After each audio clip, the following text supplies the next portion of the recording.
Hey guys, welcome to IQ plus academy. आज की इस वीडियो में हम लोग बिहार एसएससी प्रैक्टिस सेट 14 को डिस्कस करेंगे।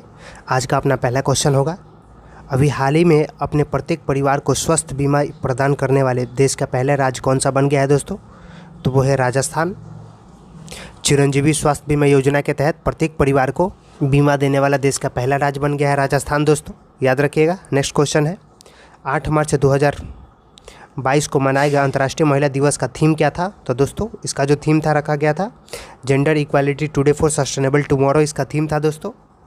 और महिला दिवस का जो इस बार का रंग था वो पर्पल, ग्रीन और सफ़ेद तय किया गया था, जिसमें पर्पल का मतलब न्याय और गरिमा, जबकि हरा कलर का मतलब उम्मीद और सफ़ेद रंग का मतलब शुद्धता होता है। मतलब ये सारे इसके प्रतीक होते हैं, ये सारे के सारे कलर। चलिए नेक्स्ट, हाल ही में किस मंत्रालय ने डोनेट ए पेंशन पहल की शुरुआत करी है? डोनेट ए पेंशन पहल की शुरुआत किसने करी दोस्तों? तो ये श्रम मंत्रालय ने करी है। राइट आंसर ऑप्शन डी हो जाएगा। केंद्रीय श्रम मंत्री और रोजगार मंत्री भूपेंद्र यादव ने सहायक कर्मचारियों के पेंशन बनाने और उनमें योगदान देने के लिए PMSYM के तहत डोनेट ए पेंशन कार्यक्रम की शुरुआत करी है। नेक्स्ट प्रश्न है, हाल ही में किस देश में जलवायु परिवर्तन से निपटने के लिए हरित पहल की शुरू करी गई है? हरित पहल शुरू की गई है दोस्तों, कहाँ पे? तो ये आपका सऊदी अरब में शुरू की गई है दोस्तों, है ना। जलवायु परिवर्तन के खतरे से निपटने के लिए हरित पहल की शुरुआत की गई है और इसका जो मुख्य उद्देश्य है वो कार्बन उत्सर्जन को कम करना और प्रदूषण और भूमि क्षरण को कम करना है, और आपका समुद्री जीवों को संरक्षित करना भी इसका उद्देश्य है दोस्तों। नेक्स्ट, भारतीय नौसेना ने भारत में ऑक्सीजन से भरे कंटेनरों को शिपमेंट के लिए कौन सा ऑपरेशन चलाया था दोस्तों? तो ये ऑपरेशन समुद्र सेतु अब चला था दोस्तों, ऑपरेशन समुद्र सेतु। राइट आंसर इसका ऑप्शन सी हो जाएगा। चलिए, किस राज्य सरकार ने पौधरोपण को बढ़ावा देने के लिए अंकुर अभियोजना को शुरू करा है दोस्तों? तो ये मध्य प्रदेश की सरकार के द्वारा किया गया है ना। बुद्धा इन गंधाड़ा पुस्तक के लेखक कौन है दोस्तों? तो ये सुनीता द्विवेदी है इसके लेखक। राइट आंसर ऑप्शन ए हो जाएगा। अगला प्रश्न देखते हैं, के बिरला फाउंडेशन द्वारा वर्ष 2021 का 31वां बिहारी पुरस्कार किस साहित्यकार को दिया गया दोस्तों? तो ये आपका मधु कनकारिया को दिया गया है। राइट आंसर ऑप्शन बी हो जाएगा। अगला प्रश्न देखते हैं, और इनकी पुस्तक थी हम यहाँ थे, इसी के लिए इनको मिला था, जो कि राजस्थान से बिलोंग करती है। चलिए, भारतीय सेना ने किस राज्य में पहला green solar energy harnessing plant शुरू कराया दोस्तों? तो ये सिक्किम में किया गया IIT बॉम्बे की सहायता से। राइट आंसर ऑप्शन डी हो जाएगा। निम्नलिखित में से किसे मिस वर्ल्ड 2021 का खिताब दिया गया दोस्तों? तो वो विलावस्का है दोस्तों,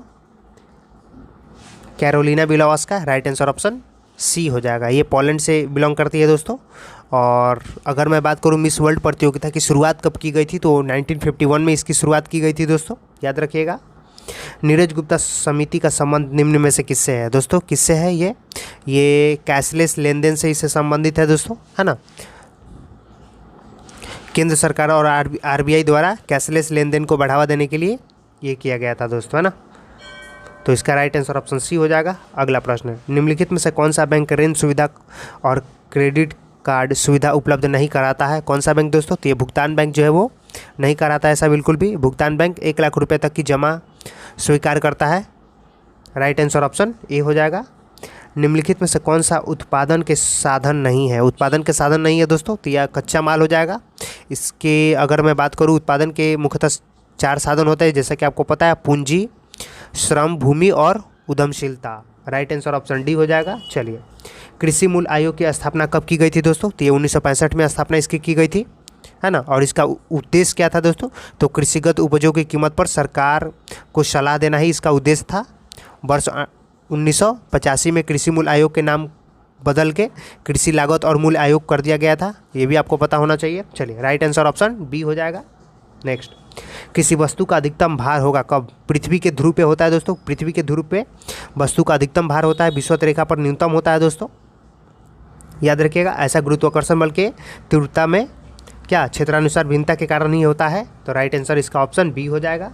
अगला प्रश्न, एक जैव पद्धति जिसमें परश्रव्य ध्वनि का उपयोग किया जाता है उसको क्या कहा जाता है दोस्तों? तो उसको सोनोग्राफी कहा जाता है। याद रखिएगा, सोनोग्राफी एक जैव पद्धति है जिसमें प्रस्रव ध्वनि का प्रयोग किया जाता है। अल्ट्रासोनोग्राफी में प्रस्रव ध्वनि का उपयोग आंतरिक अंगों की जांच जैसे मांसपेशी, जोड़, रक्त और नलिकाएं जो होती है उसके और तथा जैसे कि आपका गठिया के उपचार में भी किया जाता है। तो राइट आंसर इसका ऑप्शन सी हो जाएगा। अगला प्रश्न देखते हैं। टेप रिकॉर्डर ध्वनियों को किस रूप में रिकॉर्ड करता है दोस्तों? तो चुंबकीय ऊर्जा के रूप में रिकॉर्ड करता है ना, याद रखिएगा। राइट आंसर ऑप्शन डी हो जाएगा। अगला प्रश्न, पारा तापमानी तापमापन की सीमा क्या है दोस्तों? तो ये -39 डिग्री सेल्सियस से 350 डिग्री सेल्सियस होता है। राइट आंसर इसका ऑप्शन ए हो जाएगा। चलिए, विशिष्ट ऊष्मा का ऐसा ही मात्रक क्या होता है दोस्तों? तो विशिष्ट ऊष्मा का ऐसा मात्रक जो होता है वो जूल पर केजी पर केल्विन होता है। जूल पर केजी पर केल्विन होता है दोस्तों, है ना। विशिष्ट ऊष्मा मतलब स्पेसिफिक हीट। अब ये एक्चुअली होता क्या है दोस्तों? तो किसी पदार्थ को विशिष्ट ऊष्मा की वह मात्रा है जो उस पदार्थ के इकाई द्रव्यमान में एकांक ताप वृद्धि उत्पन्न करती है। तो याद हो गया दोस्तों, ऑप्शन 20 का राइट आंसर हो जाएगा। चलिए, भारत में एसी विद्युत धारा की आवृत्ति अधिकतम होती है, कितनी होती है दोस्तों? तो आपने देखा होगा 220 volt 50 hertz. Right answer option A हो जाएगा दोस्तों। जबकि वही अगर मैं यूएसए में बात करूं तो 60 हर्ट्ज होता है। याद रखिएगा, एसी में भारत में 50 हर्ट्ज डीसी विद्युत धारा की आवृत्ति 0 होती है और यूएसए में, अमेरिका में एसी विद्युत धारा की आवृत्ति 60 हर्ट्ज होती है दोस्तों। चलिए, 5 ओम के 3 प्रतिरोध श्रेणी क्रम में होकर 1.5 वोल्ट के सेल से जुड़े हैं, परिपथ की धारा का मान क्या होगा दोस्तों? तो ये आप यहाँ पे इसका इक्विवेलेंट ऐड कर सकते हैं। 5 ओम के 3 प्रतिरोध है ना, तो 5 प्लस 5 कर दीजिए, 15 ओम और भी बराबर दिया हुआ है 1.5 वोल्ट। आपको आर मिल गया, भी मिल गया, तो इसको रख के निकाल लीजिए 1.5/15 कितना है दोस्तों? 0.1 एम्पियर आ गया। बस यही इसका राइट आंसर हो जाएगा, 0.1 एम्पियर बस। चलिए, तो राइट आंसर इसका ऑप्शन सी हो जाएगा। नेक्स्ट, 90 डिग्री पर झुके दो समतल दर्पणों के बीच कुल कितने प्रतिबिंब बनेंगे दोस्तों? कुल कितने प्रतिबिंब बनेंगे? तो यहाँ पे कुल 3 प्रतिबिंब बनेंगे। अब देखिए, इसको कैसे फाइंड आउट किया जाता है वो भी मैं आपको बता देता हूँ। समतल दर्पण में बने प्रतिबिंब की संख्या अगर फाइंड आउट करनी है तो उसको एक सिंपल सा फार्मूला से किया जा सकता है दोस्तों, 360/Q, है ना, अब माइनस में 1। बस 360/Q एक सम संख्या होनी चाहिए, तब यहाँ -1 करिए। अब सीधा निकाल लो। अब ये थीटा कितना दिया हुआ है? 90 डिग्री दिया हुआ है, तब थीटा 90 डिग्री रखोगे तो यहाँ अगर आप 90 रखते हो तो कितना आ जाएगा? देख लो आप यहाँ पे, तो 9 चौके 36, 4 - 1 बराबर 3 आ गया। बस दैट्स इट, यही आपका आंसर हो जाएगा। देख लो, समझ में आ गई ना? तो राइट आंसर इसका ऑप्शन सी बी हो जाएगा। चलिए, अगले प्रश्न को आते हैं। मानव शरीर का ब्लड बैंक किसे कहा जाता है दोस्तों? तो प्लीमा को कहा जाता है, स्प्लीन को कहा जाता है ब्लड बैंक दोस्तों, है ना। यह शरीर के बाएं फेफड़े के नीचे पाई जाती है, जिसमें जो भी डेथ आरसीबी होती है उसमें संग्रहित होती है दोस्तों, मृत आरबीसी सॉरी। चलिए, इसका राइट आंसर ऑप्शन सी था। अगला प्रश्न देखते हैं। किस शैवाल के नियमित सेवन से घेंघा रोग नहीं होता है?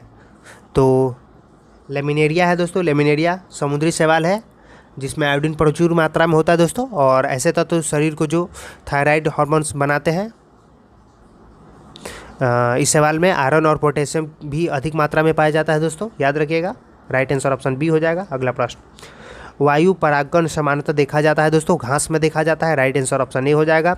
शरीर में अतिरिक्त ग्लूकोज लाइकोजन में परिवर्तित कर होकर भंडारित रहता है। कहाँ पे रहता है दोस्तों? तो यकृत में रहता है, लीवर में रहता है दोस्तों। चलिए, अगला प्रश्न है, प्रकाश संश्लेषण के दौरान बने उत्पाद कौन से हैं? प्रकाश संश्लेषण के दौरान जो प्रोडक्ट बनते हैं वो कौन कौन से बनते हैं दोस्तों? तो उसमें बनता है आपका ग्लूकोज, जल और ऑक्सीजन। और वो लेता क्या क्या है दोस्तों? तो आपका कार्बन डाइऑक्साइड और जल लेता है ना, और बनाता है आपका C6H12O6 ग्लूकोज, फिर आपका 6H2O वाटर होता है और एक ऑक्सीजन आता है ना।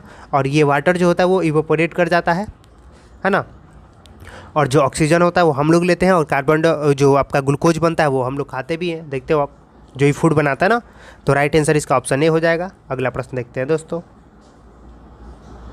अगला प्रश्न है, इनमें से कौन सी एक शैक्षणिक क्रिया नहीं है दोस्तों? तो इसमें आपका दिल का धड़कना जो है वो स्वैच्छिक क्रिया नहीं है, बल्कि यह अनैच्छिक क्रिया है दोस्तों, है ना। राइट आंसर ऑप्शन सी हो जाएगा। अगला प्रश्न है, जंतुओं का कौन सा समूह विशेष रूप से या मुक्त रूप से रहने वाली समुद्री जीव है दोस्तों? तो ये आपका इक्विनोडर्मेटा है, इक्विनोडर्मेटा, है ना।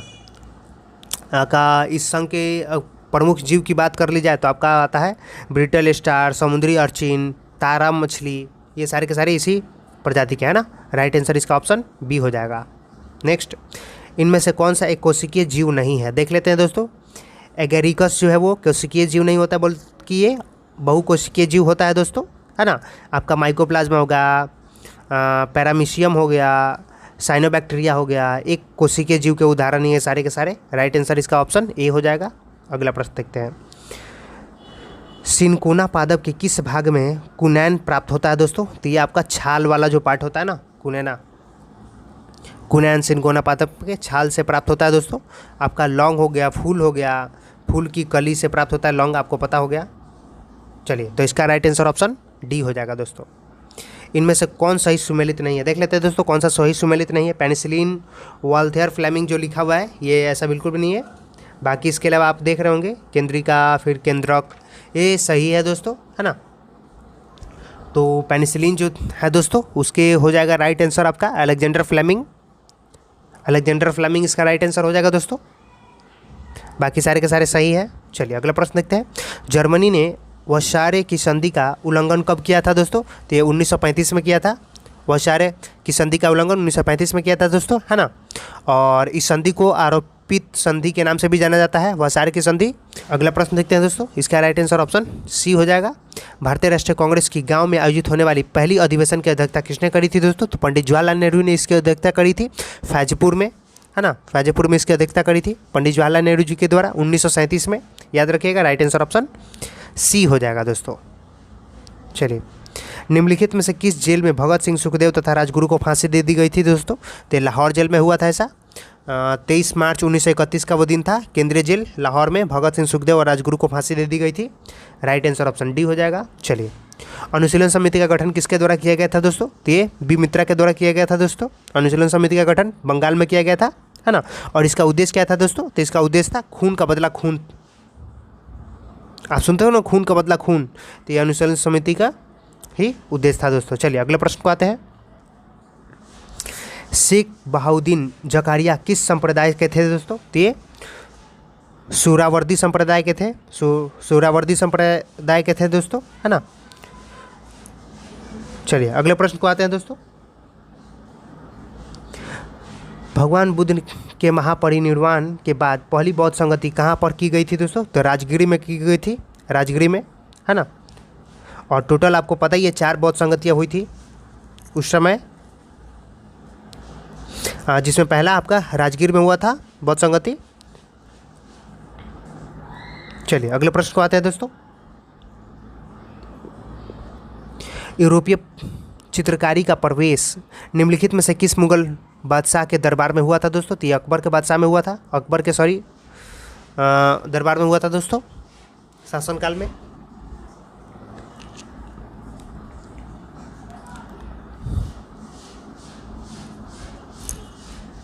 अगला प्रश्न देखते हैं, वह प्रथम मुस्लिम शासक कौन था जिसने शासन के सिद्धांत को राज्यों के ईश्वरीय अधिकार सिद्धांत के समान प्रतिपादित किया? तो वो बलबन था दोस्तों। राइट आंसर ऑप्शन बी हो जाएगा। दक्षिण भारत के मंदिरों को आकर्षक द्वार क्या कहलाते थे? दक्षिण भारत के मंदिरों के आकर्षक द्वार क्या कहलाते थे दोस्तों? तो ये गोपुरम कहलाते थे। राइट आंसर ऑप्शन बी हो जाएगा। चलिए, कर्नाटक वंश का अंतिम शासक कौन था दोस्तों? तो हरि सिंह था। राइट आंसर ऑप्शन ए हो जाएगा। अब तक ऐसे कितने प्रधानमंत्री बने जो पहले राज्यसभा सदस्य रह चुके थे? तो अब तक टोटल 4 ऐसे बने हैं दोस्तों, जिसमें से आपका इंदिरा गांधी, देवगौड़ा, HD देवगौड़ा, फिर IK गुजराल, फिर आपका डॉक्टर मनमोहन सिंह। ये 4 ऐसे प्रधानमंत्री बने जो कि पहले राज्यसभा के सदस्य रह चुके थे। चलिए, प्रथम लोकसभा के उपाध्यक्ष कौन थे दोस्तों? तो ये आयंगर थे। राइट आंसर ऑप्शन बी हो जाएगा, अनंत संयम आयंगर। चलिए, किस संविधान संशोधन अधिनियम द्वारा वस्तु एवं सेवा कर को लागू किया गया दोस्तों? तो ये 101वां संविधान संशोधन अधिनियम था 2016 का, जिसमें वस्तु और सेवा कर को लागू किया गया था दोस्तों। जबकि जो 100वां संविधान संशोधन था उसमें भारत बांग्लादेश भूमि हस्तांतरण से संबंधित था। राइट आंसर ऑप्शन बी हो जाएगा। इसमें से कौन समवर्ती सूची का विषय नहीं है दोस्तों? तो इसमें आपका पुलिस हो जाएगा, समवर्ती सूची का नहीं है ना।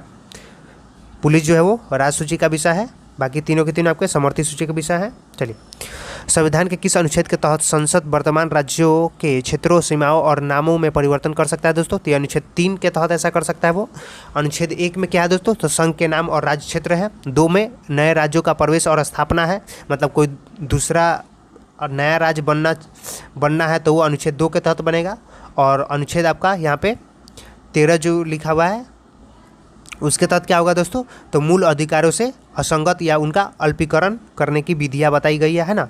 और अनुच्छेद 3 के तहत आपका संसद नए राज्यों के निर्माण और वर्तमान राज्यों के क्षेत्रों, सीमाओं और नामों में परिवर्तन कर सकती है। आप जैसा कि आप देख पा रहे होंगे कि आजकल नाम बदलने का प्रचलन बहुत ज़्यादा चल रहा है। यूपी से स्टार्ट हुआ और पूरा मतलब देश में चल रहा है ना। तो ये अनुच्छेद 3 के तहत ऐसा हो पाता है दोस्तों, पॉसिबल है ना, संविधान का अनुच्छेद 3 के तहत, आर्टिकल 3 के तहत। चलिए, निम्नलिखित में से कौन सा कथन सत्य नहीं है? देखते हैं दोस्तों। राष्ट्रपति अनुच्छेद 76 के अंतर्गत दोषी ठहराए गए किसी व्यक्ति के दंड को क्षमा कर सकते हैं? ऐसा बिल्कुल भी नहीं है दोस्तों। ये आर्टिकल 72 के तहत ऐसा कर सकते हैं, आर्टिकल 72 के तहत, ना कि 76 के तहत। राइट आंसर ऑप्शन डी हो जाएगा। चलिए, संविधान के विषय सूचियों में दिए गए विषयों के अतिरिक्त विषय पर कानून कौन बना सकता है दोस्तों? तो वो संसद बना सकती है, संसद के पास ये अधिकार होता है। चलिए, भारत के संविधान में केंद्र और राज्य के बीच शक्तियों का विभाजन उल्लेख है किसमें दोस्तों? भारत शासन अधिनियम 1935 में दोस्तों। राइट आंसर ऑप्शन ए हो जाएगा। भूतपूर्व सांसद सदस्यों के लिए पेंशन व्यवस्था कब से लागू की गई दोस्तों? तो ये 1976 से लागू की गई है। राइट आंसर ऑप्शन बी हो जाएगा। चलिए, सौर मंडल का निर्माण निम्नलिखित में से किसके मिलाकर होता है दोस्तों? तो ये सभी को मिलाकर होता है। सूर्य, ग्रह, उपग्रह, उल्का पिंड सबको मिलाकर होता है दोस्तों। तो राइट आंसर ऑप्शन डी हो जाएगा। सौर मंडल के ग्रह जो सूर्य का चक्कर लगाते हैं उनके रास्ते किस आकार में फैले होते हैं दोस्तों? तो ये दीर्घवृत्ताकार होते हैं, दीर्घवृत्ताकार है ना, जो कि 8 ग्रह एक निश्चित पथ पर सूर्य का चक्कर लगाते हैं और ये रास्ते दीर्घवृत्ताकार में फैले हुए हैं, जो कक्ष कहलाते हैं ना। इसी को हम लोग कक्ष कहते हैं, ऑर्बिट कहते हैं ना। तो राइट आंसर ऑप्शन बी हो जाएगा। चलिए, विश्व का सबसे गहरा भाग किस महासागर में स्थित है दोस्तों? तो ये प्रशांत महासागर में स्थित है। मरियाना ट्रेंच, मरियाना गर्त है ना, मरियाना ट्रेंच, जिसकी गहराई लगभग 11,022 मीटर है। 11,022 मीटर है दोस्तों, मरियाना ट्रेंच, याद रखिएगा। चलिए, तो ये प्रशांत महासागर में स्थित है दोस्तों। चलिए, अगला प्रश्न देख लेते हैं। एशिया को अफ्रीका से अलग करने वाला नहर का नाम क्या है दोस्तों? एशिया को अफ्रीका से अलग करने वाला नहर का नाम, तो ये स्वेज नहर है दोस्तों, स्वेज कैनाल, जो कि मानव निर्मित नहर है दोस्तों, है ना। ये अंग्रेज़ों के द्वारा ही एक स्टार्ट किया गया बनाने के लिए। ये आपका भूमध्य सागर और लाल सागर को जोड़ती है ना, भूमध्य सागर को लाल सागर से जोड़ती है, याद रखिएगा दोस्तों। और इसको 1869 में नहर को बनाकर इसको यूज़ किया जाने लगा। इसमें आपका यूरोप और एशिया के बीच एक बहुत बड़ा डिस्टेंस रिड्यूस हो गया दोस्तों, है ना, कम हो गया। पहले क्या होता था कि अफ्रीका से होकर गुजरते थे ना, ऐसे होकर अफ्रीका से, लेकिन अब हो गया कि यहाँ से सीधा एकदम ऐसे ही निकल जाओ, ये वाला पार्ट पूरा घूमने का ज़रूरत ही नहीं है। तो ये बहुत बड़ा डिस्टेंस है कि इसको कम कर दिया। चलिए, कश्मीर की घाटी, कंगड़ा और कल्लू घाटी स्थित है, कहाँ पे है दोस्तों? तो ये मध्य हिमालय और लघु हिमालय में स्थित है। राइट आंसर इसका ऑप्शन डी हो जाएगा। चलिए, अगले प्रश्न को आते हैं। निम्नलिखित में से किस चट्टान के परतों में खनिज का निक्षेपण या संचयन होता है दोस्तों? तो ये आपका कहाँ पे होता है? अवसादी चट्टान में होता है दोस्तों। राइट आंसर ऑप्शन ए हो जाएगा। अगला प्रश्न देखते हैं। निम्नलिखित में से उस कृषि प्रणाली को दर्शाती है जिसमें एक ही फसल लंबे चौड़े क्षेत्र में उगाई जाती है दोस्तों? तो ये आपका रोवन कृषि जो होता है ना, रोवन कृषि, ये एक प्रकार की वाणिज्यिक की खेती है और इस प्रकार की खेती में लंबे चौड़े क्षेत्र में एक फसल उगाई जाती है दोस्तों। अगर मैं इसमें बात कर लूँ आपका, तो ये अत्यधिक पूंजी और श्रमिकों की सहायता से ऐसा पॉसिबल हो पाता है ना। और इसमें जो भी प्राप्त उत्पादन होते हैं वो उद्योग में कच्चे माल के रूप में उपयोग किए जाते हैं। तो ऐसे इसलिए है ना, क्योंकि बहुत ज़्यादा करोगे तो वो इंडस्ट्रियल पर्पज़ के लिए यूज़ होता है ना। ऐसा समथिंग। चलिए अगले प्रश्न को आते हैं दोस्तों। राइट आंसर इसका ऑप्शन बी हो जाएगा।